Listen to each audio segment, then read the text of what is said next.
Hi again. I wanted to share with you a little bit about Flagstone, and I thought this would be the most appropriate way. This is our kindergarten orientation where we tell parents all about Flagstone, so I thought this would be a great thing to share with you.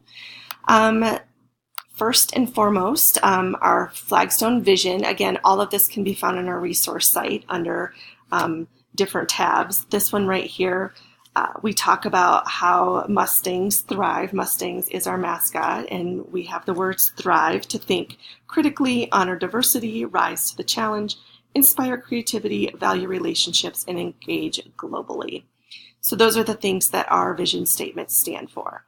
When we think about Flagstone and thinking critically, there's a lot of different things that we want students to be able to do in that. We want them to be able to solve complex problems, ask questions, collaborate, own their own learning. We do student-led conferences, and you'll be learning a lot about that in the next coming weeks regarding how you set that up and what that looks like for our student-led conferences for parents. But one thing I think that you'll notice if you did your student teaching or you taught in a traditional school is things that we do here are really around student-centered learning. We want students to be part of that process. We want them to help facilitate their learning, reflect in their learning. We want them to be active participants. We want them to solve problems. We do that in a variety of ways. We do it through technology. We do it through guided reading.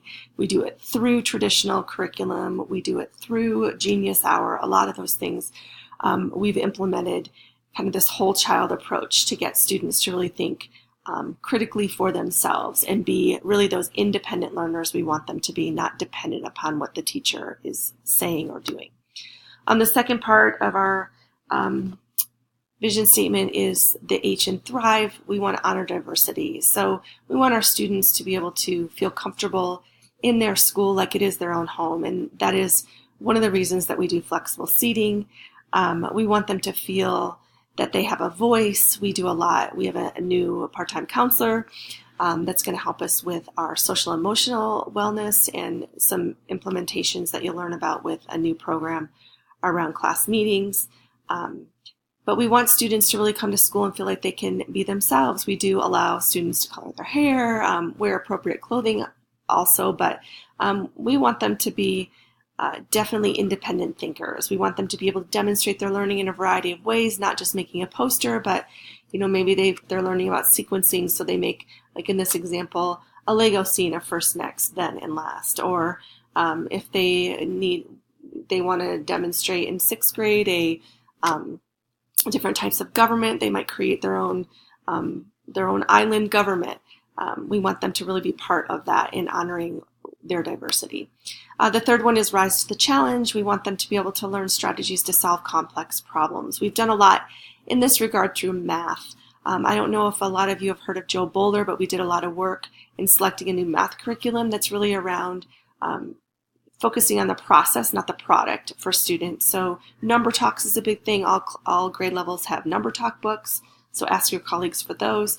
But they're the solve and share, beginning part of our math. Each lesson has a solve and share, and that's really built on the Number Talks concept. But we want them to rise to the challenge in all aspects of curriculum, but this is really how our avenue into it is solving problems and really talking about their thinking during that, their metacognition, and what does that look like.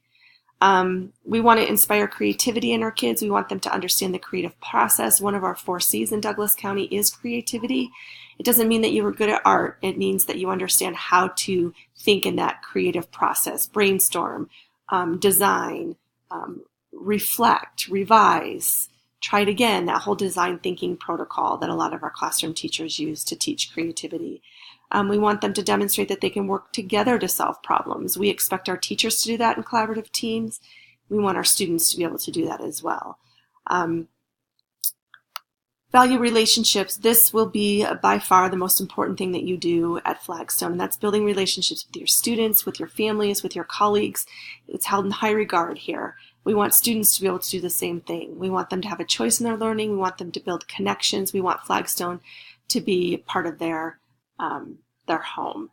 We want to learn alongside them, and we want them actively engaged in their school and their learning. Engaging globally, we want them to know that our school building, there's learning beyond that. The learning that they're doing here has to expand to being purposeful in the bigger world. We want them to engage in the community. These are some examples of things that they've done to change our world at Flagstone. Our third graders 2 years ago, we had a lunch wagon problem getting lunch boxes to the lunchroom on time, and they helped design a lunch cart. We have the Bluebird project that our 5th grade works on because bluebirds were scarce in Castle Rock, and now through working with the City of Castle Rock and the Bluebird Foundation, we now have an influx of bluebirds around our area.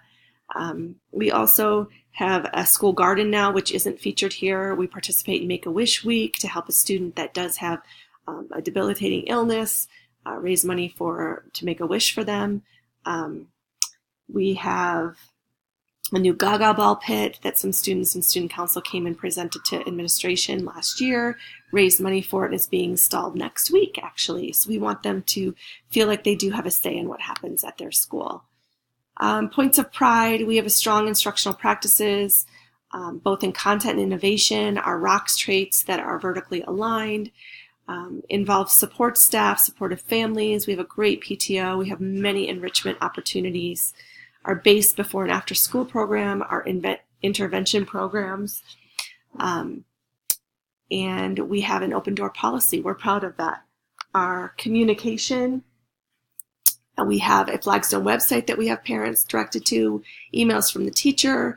There is a Thursday blast that's sent out with links with calendar events. There's a monthly principal blog, Friday assemblies, the first Friday of the month, classroom web pages, and we do have Facebook and Twitter. And that is really an overview of Flagstone. Thank you.